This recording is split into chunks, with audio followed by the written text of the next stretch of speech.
You know one. Maybe you are one. Maybe you grew up with one, or live with one, or have spent years trying to love one. The man who is chronologically an adult but emotionally somewhere unfinished.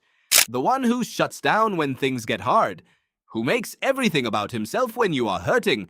Who cannot apologize without turning it into a defense. Who mistakes charm for depth and avoidance for independence. He is not a mystery. He is a pattern. And the pattern has a cause. Emotional immaturity is not a character flaw. It is a developmental arrest. Something happened, or more precisely, something failed to happen, during the years when emotional skills were supposed to be built. Psychologist Dan Kiley first named this pattern in 1983, calling it the Peter Pan syndrome. Not a clinical diagnosis, a description, a recognizable cluster of behaviors that appear in adults who never fully completed the emotional work of growing up.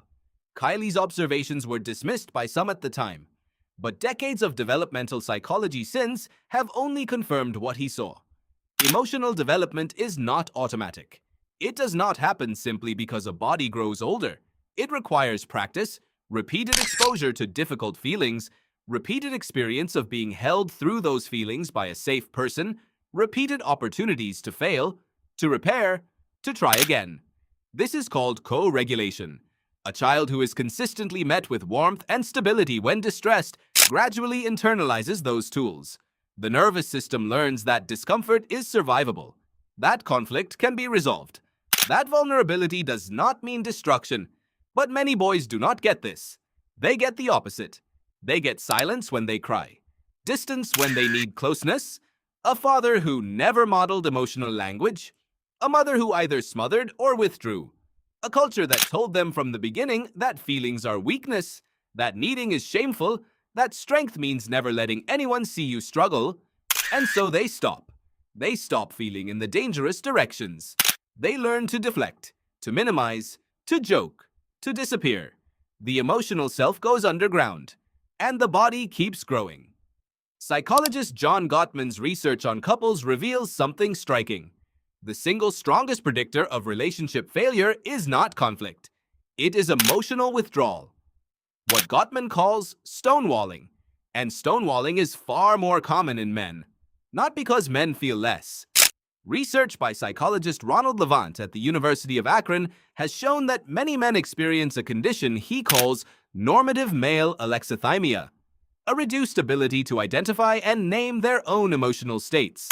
Not because the emotions are not there, because they were never given a language for them. The feelings arrive. They have no words. So they convert into anger, into silence, into the need to fix everything immediately rather than sit with what is happening. This is where the man-child lives. Not in laziness, not in selfishness exactly. In a kind of emotional homelessness. He cannot go somewhere he has never been shown how to reach. When his partner is hurting, he does not know how to be present because presence was never modeled for him. When conflict arises, he does not know how to stay because staying always led to pain. When he is asked to be accountable, he experiences it as an attack because accountability for him was always indistinguishable from shame.